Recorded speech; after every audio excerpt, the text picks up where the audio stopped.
Y de vuelta al escaparate. Bueno, cuando hablamos de despoblación, de emprendedores, de desarrollo rural, de asentar población en el territorio, no siempre podemos hablar de una empresa que tenga ya y que haya cumplido 30 años. Pues es el caso de Sargantana, de esta empresa de la que vamos a hablar hoy, y tenemos con nosotros a uno de sus fundadores, a Víctor López. Muy buenas tardes. Hola, buenas tardes. Bueno, Sargantana, ya su propio nombre ya dice mucho, que apostéis por el territorio y por lo local.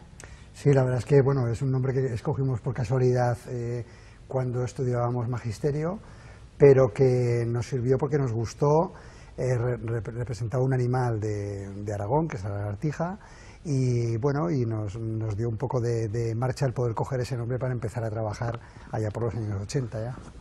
Bueno, 30 años cumple Sargantana, que comenzó como una empresa, bueno, fomentando la educación ambiental para los niños, pero ha pasado por muchas etapas. Bueno, ¿cuáles fueron los comienzos? Sois 4 amigos, socios, fundadores, con la idea de crear, bueno, yo he escuchado que hablaban de Sargantana como una cooperativa, su funcionamiento como una cooperativa. Sí, de hecho al principio fuimos una cooperativa, realmente fuimos lo que se llama hoy una experiencia de autoempleo, y comenzamos a trabajar, nos conocimos en la universidad estudiando magisterio, y ya vimos que no era lo nuestro quedarnos allí, esperar a hacer unas oposiciones, sino buscar algo alternativo, ¿no?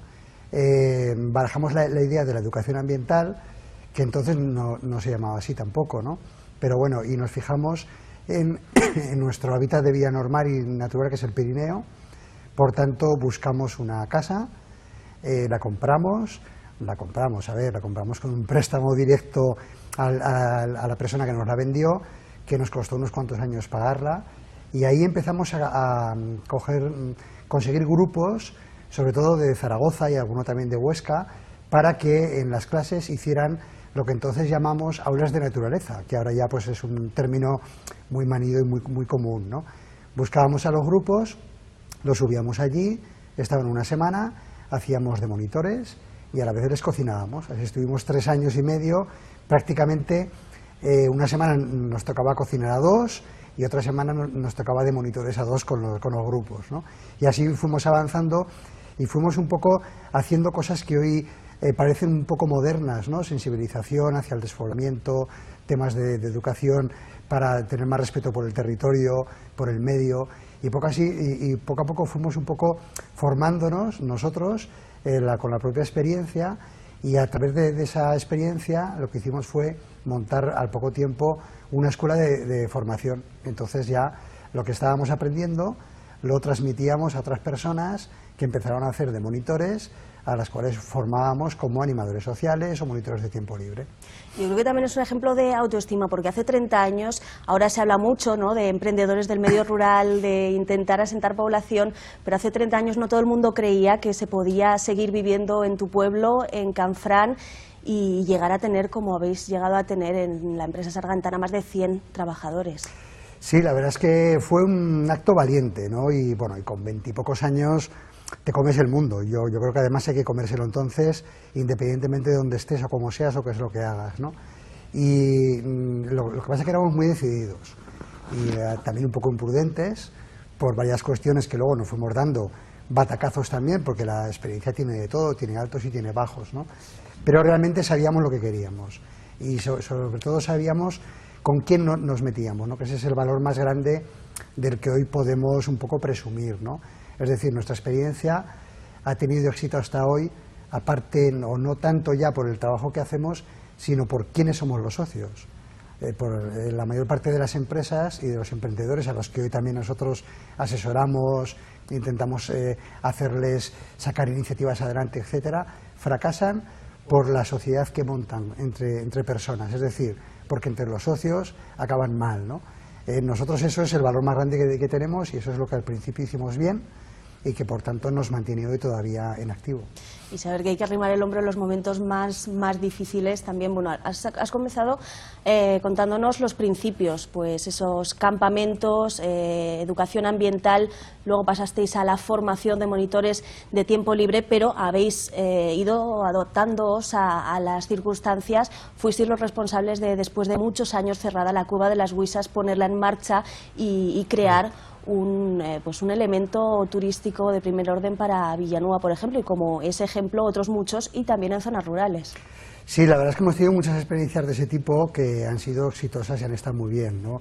Las cuevas de Villanueva estaban cerradas desde la Guerra Civil y el Ayuntamiento nos planteó a ver qué podíamos hacer. Hicimos un estudio, miramos a ver cómo lo podíamos desarrollar y pusimos en marcha una manera de llevarlas que hoy perdura, aunque ya directamente las lleva el Ayuntamiento de Villanueva, y que nos sirvió también para hacer incluso formación a todos los guías de cuevas de España, incluidos los de Altamira, por ejemplo, ¿no? Hicimos otras experiencias, por ejemplo, en el Valle de Benasque, pusimos en marcha también un centro donde durante unos cuantos años tuvimos a muchos grupos de personas con discapacidad intelectual, física, sensorial, etcétera, ¿no? Hicimos convenios con la ONCE, con varias entidades, y fueron durante muchos años a hacer aulas de naturaleza, programas de educación ambiental, personas discapacitadas de toda España, ¿no? Pero quizá algunos así más anecdóticos. Recuerdo que ayudamos a sacar adelante el proyecto de Isla Bonita, en la isla de La Palma, y ahí estuvimos 3 meses, la verdad es que muy a gusto. Nos trataban, vamos, como reyes ahí, y nos llevaban por las mañanas, hacíamos el trabajo que nos encomendó el Gobierno canario, por las tardes íbamos a dar conferencias por el resto de las islas, y luego el Gobierno canario nos quiso fichar para quedarnos allí, pero le dijimos que no, que éramos de aquí y que volvíamos aquí, ¿no?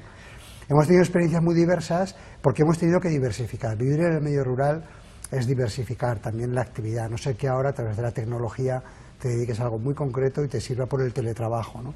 Pero en aquel momento no.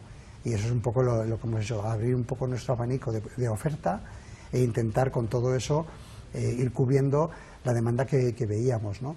Por ejemplo, cuando todo el mundo quería tirar los muebles de las casas antiguas en el Pirineo, etcétera, etcétera, hicimos un trabajo con Tural, la Asociación de Turismo Rural, de esto hace también unos 20 o 23 años, y comenzamos a dar formación por todos los pueblos de la Ribagorza, del Sobrarbe, Jacetania, Alto Gállego, pequeños, para generar autoestima en las casas de los pueblos, para que sobre todo las mujeres no quisieran tirar a la basura sus muebles antiguos, desprenderse de toda su historia, comprar esos horribles muebles de formica que vinieron luego, y entonces conseguir que el medio rural tuviera más autoestima sobre sí mismo y que fuera visitable, y de ahí salieron muchas viviendas de turismo rural, ¿no?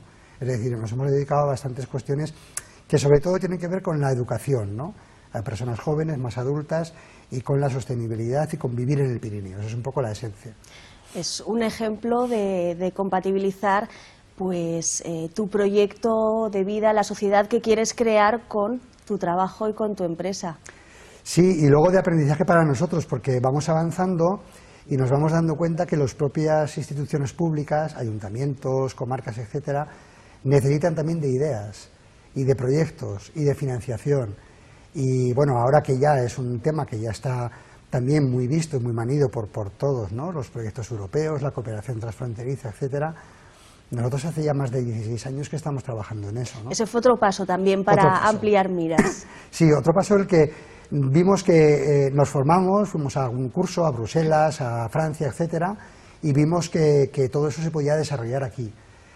Anticipamos y promovimos la creación de los grupos líder en nuestro territorio, porque ya había en otros, veíamos lo que iba a dar de sí, y aquí estábamos solamente con la nieve y la nieve, que está muy bien, pero que tiene que ser complementado por más cosas, y promovimos que varias administraciones generarles recursos para desarrollar proyectos, para cooperar con Francia, para cooperar con Portugal también, en proyectos ya un poco más ambiciosos, y esto nos ha servido también para hacer lo que hoy se llamaría consultoría, ¿no? O asistencia técnica a otras entidades, sobre todo públicas, también alguna privada, como la empresa Veolia en Francia y alguna otra, que nos han ido contratando para desarrollar y sobre todo emerger proyectos, concertar agentes, poner de acuerdo a personas, a entidades, para que juntos puedan o pudiéramos avanzar en otros terrenos del desarrollo rural.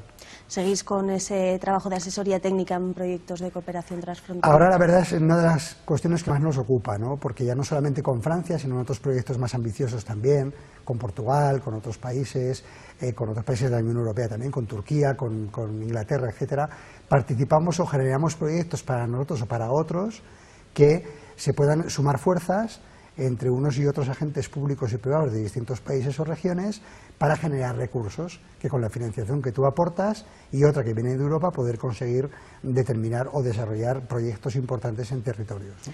Hemos dicho ya muchos nichos de negocio, podríamos decir. Hemos hablado de formación, de monitor de tiempo libre, educación ambiental para los más pequeños, de formación en patrimonio rural, en turismo rural, de esa asesoría para proyectos de cooperación, pero aquí no queda la cosa. También os metisteis en el tema del patrimonio, de recuperar el patrimonio. También empezamos con la excavación de una de las ruinas arqueológicas del monasterio de Santa Cristina, ¿no? con un arqueólogo ilustre que hay en Aragón, de su mano, y comenzamos a dinamizar ese terreno, ¿no? Y vimos que las empresas de construcción en aquel momento se dedicaban a todo lo grande y lo pequeño se dejaba. Entonces nos metimos de lleno con un equipo de arqueólogos y de restauradores en rehabilitar pequeños elementos de patrimonio, hacer excavaciones arqueológicas y en ese otro mundo un poco más de la construcción, ¿no? Cosa que se nos fue abajo totalmente cuando vino la crisis y las grandes empresas de construcción ya se dedicaron también a todo, no solamente a lo grande, sino que lo grande se evaporó y se dedicaron a lo pequeño. Claro, ya estaban mucho más preparadas, eran más competitivas que nosotros y nos fuimos y nos apartaron las dos cosas, ¿no? de ese mundo, ¿no? Y un poco estos últimos años hemos ido acomodando la empresa un poco más a lo que cada socio realmente estamos más especializados, porque no queremos ya algo tan grande como lo que fue, ¿no? Sargantana llegó a tener 100 personas trabajando, hemos tenido más de 500 personas contratadas en estos años, ¿no? Pero queremos algo un poco más dimensionado, que en principio nos obligó este tiempo a partir de 2008-2009 y que luego estamos convencidos de consolidarlo así, porque lógicamente pues tenemos que trabajar cada vez más en lo que ya somos más especialistas y menos en lo que no somos. Bueno, y no quiero acabar esta charla sin que Víctor López, pues uno de los fundadores de Sargantana, con sus otros 3 socios, los 4 viven en diferentes puntos del Pirineo de Huesca.